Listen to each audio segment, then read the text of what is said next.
assign భూముల్లో వెంచర్లు Sircilla BRS నేతల భూదందా కొత్త కోణం భూదందాలో కొత్త కోణం బైపాస్ వస్తుందని ముందే తెలుసుకొని తక్కువ ధరకు అసైన్ భూములు కొనుగోలు ప్లాట్లుగా చేసి నోటరీపై అమ్మకాలు 10 కోట్ల మేర వెనుకేసుకున్న తాజా మాజీ సర్పంచ్ భర్త రాజన్న సిరిసిల్ల జిల్లా వెంకటాపూర్లో వెలుగులోకి అమ్మా ఏం జరగలేదు అంత మంచిగానే జరిగింది ఇటువంటి ఏం జరగలేవు అవకతవకలు బైపాస్ రోడ్ వస్తుందని ముందే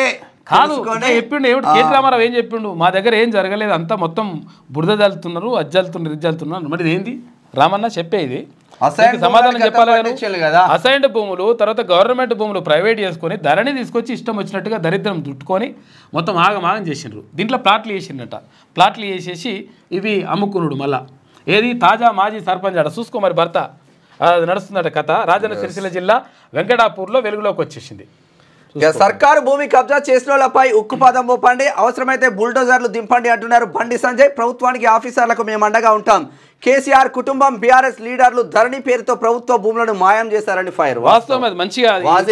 ఎందుకంటే మీ ప్రభుత్వానికి కూడా నేను మద్దతుగా నిలుస్తాము ఈ విషయంలో అని చెప్పేసి బండి సంజయ్ అంటున్నారంటే మీరు ముందుకు వెళ్ళండి లైక్ చేయండి